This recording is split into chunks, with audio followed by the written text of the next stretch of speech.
جی programme ہے breaking barriers. میں ہوں آپ کی ہوسٹ عالیہ اور ہم ہمارے پروگرام میں جوائن کر رہے ہیں سینئر پولیٹیکل انالسٹ جناب Hamid Khan Pashani sahab. Sir thank you so much for joining my show. Thank you ji. Miftah Ismail جو ہمارے ایکس فائنانس منسٹر ہیں، انہوں نے یہ کہا کہ اگر آئی ایم ایف کا پلان نہیں ہوتا ہے تو نومبر میں جو ہے وہ ڈیفالٹ ہو جائے گا. اچھا، اب اس پہ جو ہمارے فائنانس منسٹر اسحاق ڈار صاحب، انہوں نے یہ کہا ہے کہ نہیں ہوگا، اور ہماری یقین دہانی ہمیں کروائی ہے ہم نے امریکہ کو کہ جو آئی ایم ایف کا پلان ہے وہ یعنی ملے گا ہمیں، اور خدشات کو ڈیفالٹ کے خدشات کو جو ہے وہ دور کر دیں، ان کا یہ کہنا ہے. اچھا، اگر اسی کے ساتھ اب ہوا یہ کہ جہاں یہ وہیں پر ای یو کی طرف سے جو ہمیں خبر دیکھ رہی تھی جو چل رہی تھی، اور اس میں کہا گیا ہے کہ Pakistan under E U scanner over right situation, اور جو ٹریڈ ہے ہماری اور ان کی، اس حوالے سے یہ بات کی جا رہی ہے. اور یہیں پر جب اس سب کو ہم دیکھتے ہیں تو ہم دیکھتے ہیں کہ ہماری جو جی ڈی پی ہے وہ 0.3% ہو گئی ہے، جبکہ انڈیا کی جی ڈی پی جو ہے وہ 7% سے اوپر جا رہی ہے. کیسے دیکھ رہے ہیں سچویشن سر؟ کیا اس پہ کہیں گے آپ؟ دیکھیں جی، یہ بڑا کمپلیکیٹڈ ٹاپک ہے. پہلی بات جو ہے اس میں سب سے الارمنگ جو بات اور امپارٹنٹ بات ہے وہ یورپین یونین نے جو کنسرن شو کیا ہے پاکستان میں ہیومن رائٹس کی سچویشن کے حوالے سے. تو یہ کریٹیکل اس لیے بھی ہے کہ اس طرح کے جو کنسرن ہوتے ہیں نا، یہ بعد میں ایسی پریکٹسز میں ٹرانسلیٹ ہوتے ہیں جس کی وجہ سے آپ کی اکنامک سچویشن جو ہے اس پہ اثر پڑتا ہے، جس کا آپ نے ابھی ذکر کیا، جی ڈی پی کی جو شرح ہے یا ڈیفالٹ کا جو خطرہ ہے. تو یہ چیزیں الٹیمیٹلی آپس میں جڑی ہوتی ہیں. اور پاکستان کو ایک بات لوگوں کو پتہ ہونا چاہیے کہ یورپین یونین نے جو پاکستان کو ایک اسپیشل سٹیٹس دیا ہوا ہے ان کی منڈیوں میں ایکسس کا، جس میں کہ پاکستان اپنی مصنوعات بیچ سکتا ہے. اب یہ عام لوگ اس چیز میں دلچسپی نہیں لیتے، لیکن ہر ملک کسی جگہ پہ جا کے تو ایک اسپیشل ٹیکسیشن لاز یا اس طرح کی دوسری ریسٹرکشن سے نکل کے، تو جب اس کو آپ ایک پریفرنشل قسم کی ٹریٹمنٹ دیتے ہیں تو یہ ایک بہت بڑی بات ہوتی ہے، چونکہ دنیا میں ہر ملک اس چیز کا امیدوار ہے کہ ہمیں یہ دے دیا جائے. تو یہ یورپین یونین نے اس وقت جو کیا تھا اس کے بہت سارے کنسرن تھے، مثلا یہ کہ تھرڈ ورلڈ کی کچھ کنٹریز کو اس طریقے سے پک کیا جائے تاکہ وہاں کے لوگوں کی بھی مدد ہو. ظاہر ہے ان کے اپنے ایجنڈے بھی ہوتے ہیں، اس سے انکار نہیں کیا جا سکتا، لیکن یہ ہمارا اس وقت ٹاپک نہیں کہ یورپین یونین کا کیا ایجنڈا ہے جس کی بنیاد پہ وہ دوسرے ملکوں کو ایک پریفرنشل ٹریٹمنٹ دیتے ہیں. لیکن جو سٹیٹڈ آبجیکٹیو انہوں نے بیان کیے ہوئے ہیں وہ یہی ہیں کہ وہاں کے لوگوں کی ایک براہ راست مدد ہو جاتی ہے اور ملک سے غربت اور بے روزگاری کے خاتمے میں مدد ملتی ہے. تو یہ کرنے کے بعد پاکستان جو ہے وہ یورپین یونین میں اس طرح کے ملکوں میں واحد ملک ہے جس کو اب تک بھی اس کی منڈیوں میں آپ اپنی چیزیں بیچ رہے ہیں، حالانکہ آپ کی چیزوں کی دنیا بھر میں منڈیوں میں مانگ ختم ہو گئی ہے. اس کی وجہ آپ کی جو کوالٹی میں ایک جو ڈکے ہے، کوالٹی آپ مینٹین نہیں کر سکے، دوسری جو ملک کے اندر انٹرنل سچویشن ہے جس کی وجہ سے پروڈکشن اٹ سیلف جو ہے اس کے اندر جو ایک ایفیشنسی ہوتی ہے، ٹائملی فیشن میں ڈیلیوریز ہوتی ہیں، بہت سارے اس کا ایک لمبے فیکٹرز ہیں جس کی وجہ سے پاکستان آلموسٹ جو ہے وہ دنیا بھر کی منڈیوں سے آؤٹ ہے، with the exception of United State of امریکہ اور یورپین یونین. اور اس کی وجہ یہ باقاعدہ امتیازی قانون ہیں جو ان کی بنیاد پہ پاکستان کو پروٹیکٹ کیا گیا. اب اس میں جو واضح انہوں نے کنڈیشنز رکھی ہوئی ہیں اس میں ایک ہیومن رائٹس اور ڈیموکریسی بھی ہے. مثلا پاکستان میں اگر آج مارشل لا لگ جاتا ہے یا ہیومن رائٹس کی اس سطح پہ وائلیشن ہوتی ہے کہ یورپین یونین اس کو جو ہے اگنور نہیں کر سکتی، تو ان کو فوری طور پہ اس کو ریورس کرنا پڑے گا. اب یہ پہلی بات ہے، میں آپ کو بتا دوں کہ اس وقت جو ہیومن رائٹس کی وائلیشن ہو رہی ہے اس پہ بھی ہم بات کریں گے، لیکن یہ پہلی دفعہ نہیں ہو رہا ہے. یہ گزشتہ 10 سال کی تاریخ میں اگر آپ دیکھیں تو پاکستان کے اندر جو ہیومن رائٹس کا ریکارڈ ہے اس کو کسی انٹرنیشنل ادارے نے ریفلیکٹ کیا ہو یا نہ کیا ہو، رپورٹ کیا ہو یا نہ کیا ہو، لیکن انفیکٹ وہ ہمارے جو اپنے دیکھنے اور سننے یعنی آنکھوں دیکھا حال ہے اس کی موجودگی میں وہ آلموسٹ اس سطح پہ پہنچا ہوا ہے جس سطح پہ وہ بدترین قسم کی ڈکٹیٹرشپس کے زمانے میں تھا. مثلا جنرل ضیاء الحق کے زمانے میں جو پاکستان میں رول تھا اور حکمرانی جو ہے اس سے کوئی زیادہ نہیں تھا، دو کہ مارشل لا ڈکلیئر ہوا تھا. اور اس میں آپ یہ دیکھیں کہ جو سملیرٹیز ہیں کہ فار ایگزامپل پولیٹیکل ورکرز جو ہے وہ سینکڑوں کی تعداد میں، اگر ہزاروں کی تعداد میں نہیں تو سینکڑوں کی تعداد میں اریسٹڈ تھے، ان کو قلعوں میں لے جا کے تشدد کیا جاتا تھا، ان کو پارٹیاں چھوڑنے پہ مجبور کیا جاتا تھا، ان کو کوڑے مارے جاتے تھے اور ان کو توبہ تائب پہ مجبور کیا جاتا تھا. پریس پہ بھی پابندی تھی لیکن اس سے زیادہ نہیں تھی جو ہم نے گزشتہ 5-7 سالوں میں، 3 سالوں میں اور اس سے پہلے پچھلے 1-2 سالوں میں ریپیٹڈلی دیکھی ہے کہ پریس کو آلموسٹ جو ہے وہ کمپلیٹلی سینسرشپ کے ہینڈ اوور کر دیا گیا ہے. دوسری کوئی سے ہی نہیں ہے کسی ایڈیٹر کی، پاکستان کے کسی نیوز پیپر یا کسی جو میڈیا چینلز ہیں ان پہ. تو یہ بات نہیں کہ یہ کوئی آج کی بات ہے، یہ گزشتہ 10-15 سال سے پاکستان ریورس لگایا ہوا ہے on the count of democracy اور on the count of fundamental rights اور سول لبرٹیز پہ. اس میں پاکستان ان ملکوں کے ساتھ ساتھ چل رہا ہے جن کو باقاعدہ انٹرنیشنلی مارک کیا گیا ہے ایز اے کنٹریز جنہوں نے ڈیموکریسی اور ہیومن رائٹس کے کاؤنٹ پہ جو ہے وہ بدترین قسم کے اقدامات کیے ہیں، جس میں بلغاریہ ہو گیا یا ترکی ہو گیا اسپیسیفکلی، یا اس طرح کی کچھ دوسری کنٹریز جن کو باقاعدہ انٹرنیشنل ریٹنگ میں درجنوں کے حساب سے جو ہے وہ نیچے لایا گیا ہے. تو یہ اوور آل جو ہے وہ ایک رپورٹ ہے انٹرنیشنلی کہ اوور آل دنیا میں جو ڈیموکریسی اور ڈیموکریٹک پرنسپل اور پریکٹسز ہیں وہ ڈیمیج ہوئی ہیں، اس میں کوئی شک نہیں. لیکن جن ملکوں میں اس نے بہت زیادہ ڈراسٹکلی یہ ہوا ہے ان میں پاکستان شامل ہے. اس کا جو ہے اس وقت جو پاکستان میں ہو رہا ہے وہ ظاہر ہے ریفلیکٹ ہو رہا ہے یورپین یونین میں، اس لیے کہ پاکستان کی جو پولیٹیکل پارٹیز اس وقت انڈر سیج ہیں، میں سیج کا لفظ استعمال کروں گا کیونکہ that is the most proper word to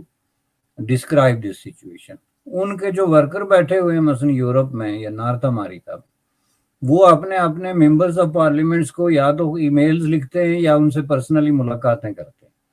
اور ان کو بتاتے ہیں کہ پاکستان میں ہیومن رائٹس وائلیشنز ہو رہی ہیں. انٹرنیشنل میڈیا جو ہے وہ پاکستان کے سابق وزیر اعظم کے ریپیٹڈلی انٹرویوز کر رہا ہے جو بڑے پیمانے پہ پرنٹ میں بھی آ رہے ہیں. تو یورپین یونین اس کو اگنور نہیں کر سکتی. اگر یہ سچویشن جاری رہی تو یہ بات شیور ہے، اگر اس کو کنٹرول نہ کیا گیا تو یہ بات شیور ہے کہ یورپین یونین جو ہے آپ کی اس طرح کی جو اسپیسیفک پریویلیجز ہیں یورپین یونین کی منڈیوں میں ایکسیس کی، ان کو جو ہے ریسٹرکٹ کر سکتی ہے. جی میں یہ کہہ رہی تھی سر، آپ نے ٹرکی کا ذکر کیا نا، ٹرکی تو میرا خیال ہے ہم سے مچ بیٹر ہے. ابھی وہاں پہ کیسے الیکشن ہوا ہے، برابر ہو گیا لیکن تب بھی وہاں پہ ایسا ہمیں کوئی وہ نظر نہیں آ رہا، مطلب جو ہوگا وہ ٹھیک ہے ہو جائے گا. اور یہ تو وہاں پہ تو یہ سچویشن ہے اس کے باوجود. لیکن سر اسی کے ساتھ ہمارا جب ہم یہ بات کریں تو ظاہر معیشت جڑی ہوئی ہے نا، حالات سے تو ظاہر ہے کہ معیشت جڑی ہوتی ہے، اس طرح کے حالات اچھے ہوں گے. تو اس میں ہم یہ دیکھ رہے ہیں کہ جو ڈیفالٹ کا خطرہ ہے وہ ابھی تک پلان تو نہیں ہوا. آپ کیا سمجھتے ہیں بھائی سر کیوں نہیں؟ کیونکہ دیکھیں نا پاکستان نے تو تمام شرائط پوری کر دی، ساری کنڈیشنز بار بار کہ سب کچھ یہ جی، لیکن ابھی تک اگر وہ نہیں کرے تو آپ کے خیال میں اس کی کیا وجہ ہو سکتی ہے؟ ہمارے فائنانس منسٹر یہی کہے جا رہے ہیں کہ I am F programme, Pakistan نے امریکہ کو آئی ایم ایف پروگرام مکمل کرنے کی یقین دہانی کرا دی. یہ تو ان کو کروانا چاہیے، ہم ان کو یقین دہانی کروا رہے ہیں، اس کی سمجھ میں نہیں آ رہی. دیکھیں جی، پہلی بات یہ ہے کہ اس کو پراپر کنٹیکسٹ میں رکھ کے دیکھنا چاہیے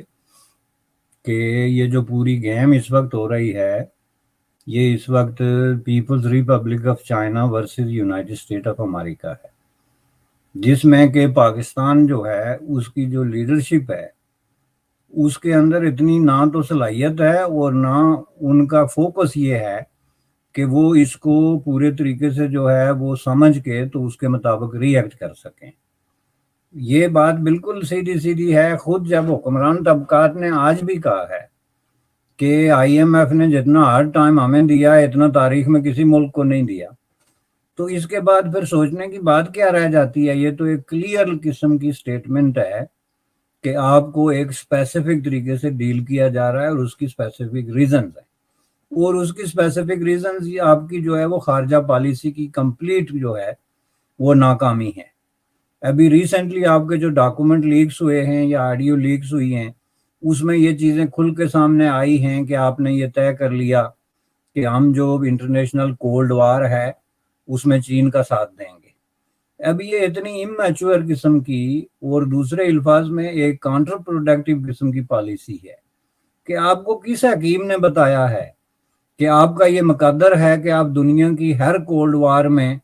کسی نہ کسی ایک فریق کے ساتھ کھڑے ہوں گے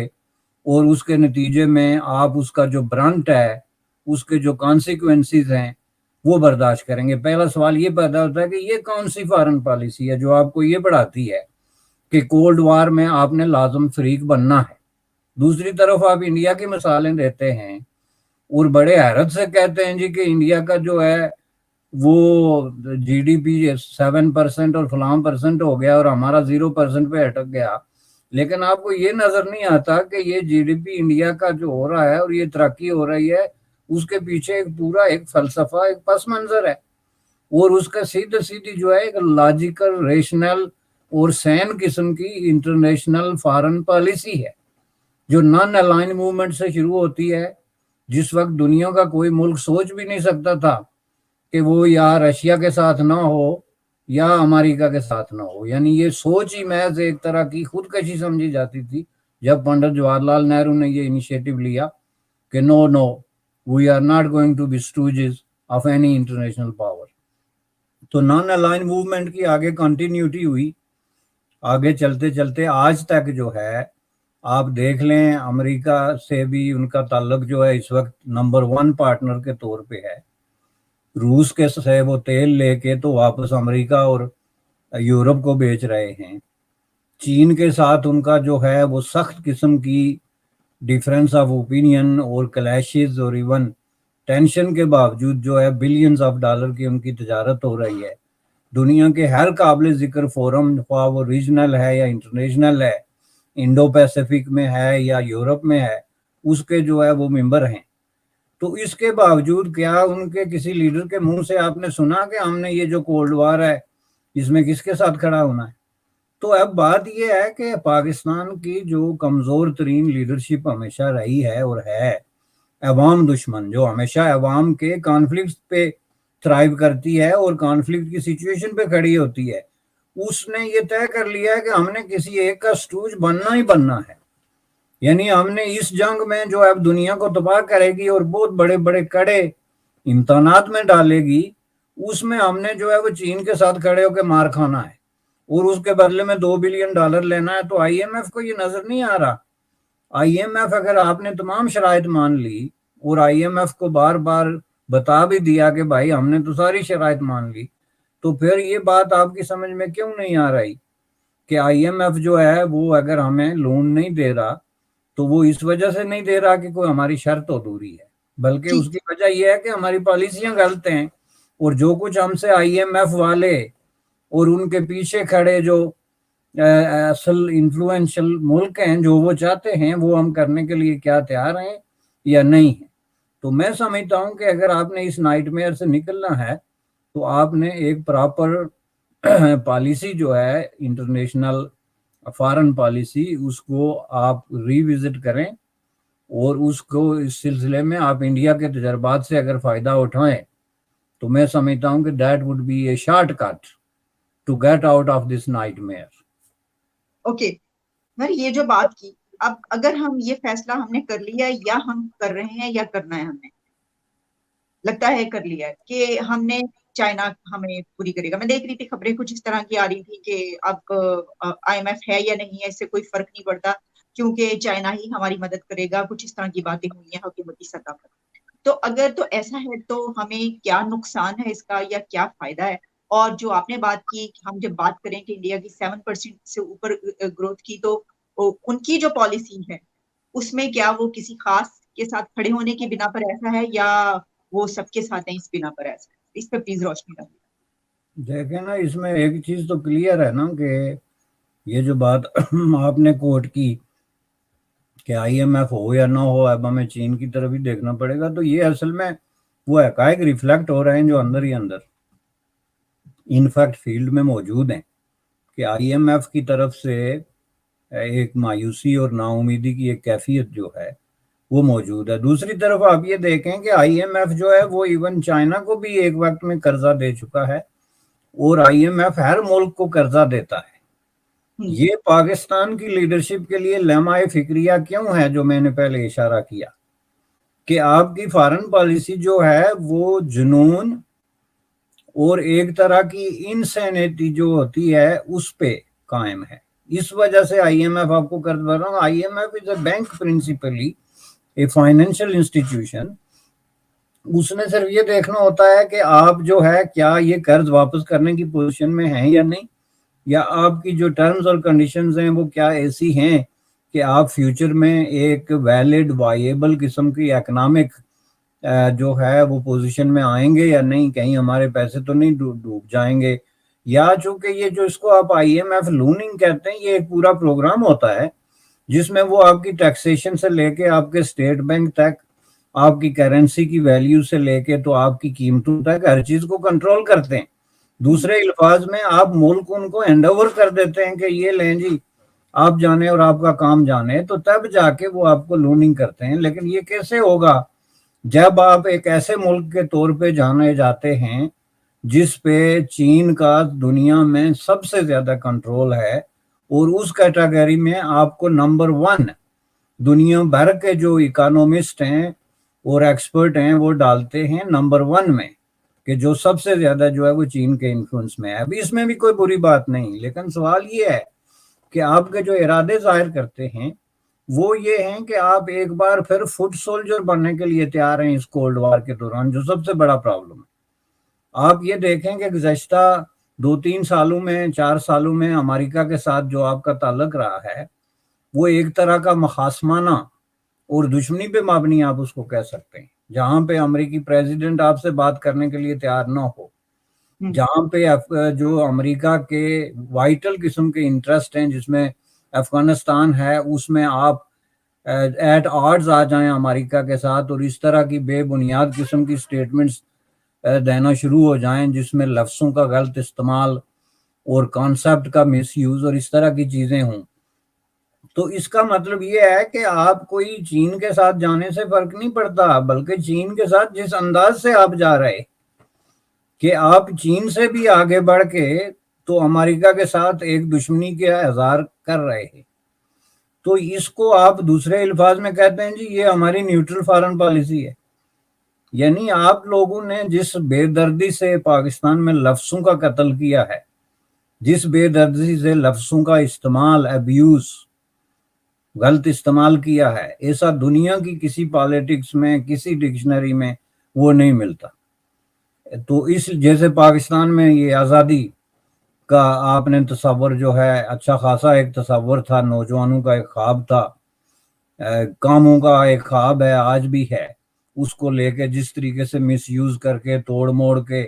اور اس کو ایک گٹر ورڈ بنا کے پھینک دیا، یہ آپ کے سامنے ہے۔ یہی آپ نے فارن پالیسی میں کیا۔ گزشتہ 3-4 سالوں میں امریکہ کی جو ڈیموکریسی پہ، ہیومن رائٹس پہ، انٹرنیشنل پالیٹکس پہ، اسٹریٹجک ایشوز پہ جتنی کانفرنسز ہوئی ہیں، اس میں آپ چین کے کہنے پہ یا ایون چین کے شرح آبرو پہ جو ہے آپ نے جانے سے انکار کر دیا۔ ریجنل بنیادوں پہ جو کانفرنسز ہوئی ہیں، گلوبل ساؤتھ کی جو انڈیا میں کانفرنس ہوئی ہے، اس میں آپ کا رویہ یہ رہا، اور جس کانفرنس میں آپ گئے ابھی یا G20 میں، اس میں جا کے تو آپ نے ایک تارپیڈو کا رول جس کو کہتے ہیں نا، وہ ایک ہوتا ہے کہ آپ کسی جگہ پہ جاتے ہیں تاکہ چیزوں کو تارپیڈو کریں، جہاں پہ امن کی باتیں ہو رہی ہیں، محبت کی باتیں ہو رہی ہیں، تجارت کی باتیں ہو رہی ہیں، اس میں آپ نے ایک بنا بنایا 40 سالہ پرانا بم جو ہے وہ لے جا کے ٹیبل پہ رکھنا ہوتا ہے، اور اس کو پیل کرنا شروع ہو جاتے ہیں آپ لیئرز بائی لیئرز، جس کے اندر سے وہ بدبو اور وہ خوفناکیت جو ہے وہ ٹپکنی شروع ہو جاتی ہے، اور پھر آپ کہتے ہیں جی ہمارے ساتھ یہ ہو گیا اور ہمارے ساتھ وہ ہو گیا۔ اب آپ کو یہ دیکھنا ہوگا کہ ہم کر کیا رہے ہیں، دنیا کو ہم پیش کیا کر رہے ہیں کہ جس کے جواب میں دنیا ہمیں کچھ پیش کرے۔ سب سے بڑا سوال یہ ہے تو اس حوالے سے اگر آپ اس کو کمپیئر کر کے دیکھیں انڈیا سے، میں ایک بار پھر کلیریفائی کروں گا کہ انڈیا کی آج کی جو اچیومنٹس ہیں اس میں سب سے بڑا فیکٹر انڈیا کی نان الائن موومنٹ ہے، وہ کہ اس ملک اوپر جا کر نہیں بننا جی، ہم نے کسی ملک کا فٹ سولجر نہیں بننا ہے، ہم نے ہر ملک کے ساتھ برابری کی بنیاد پہ تعلقات استوار کرنے، اس میں ہم نے کہ ایک بندوق لے کے کسی ایک کی چوکیداری کے لیے کھڑے نہیں ہونا ہے۔ اس کے نتیجے میں وہ آج آپ نا جو ہے اس کا جو پھل ہے وہ کھا رہے ہیں۔ یہ 7% یا 8% یا 9% جو بھی ان کی ہو رہی ہے گروتھ پریڈکشنز، اس کی وجہ یہی ہے کہ ان کے لیے اب دنیا کے دروازے دنیا نے کھول دیے، اور ان سب نے کھول دیے جو آپس میں ایک دوسرے کے ساتھ جو ہے وہ فرینچ میں تحت کہتے ہیں اس کو، ہیڈ ٹو ہیڈ جو ہے لڑنے کے لیے تیار ہیں۔ وہ چین نے بھی کھولے ہوئے ہیں اور امریکہ نے بھی کھولے ہوئے ہیں، اور آپ ہیں کہ آپ نے ایک ایسی جو ہے وہ سچویشن بنا لی ہے اپنے لیے کہ آپ کے لیے کوئی سپیس ہی نہیں رہی ہے انٹرنیشنل دنیا میں۔ حامد باشانی صاحب، thank you so much for your precious time, بہت بہت شکریہ آپ کے وقت۔ آپ کا شکریہ، تھینک یو۔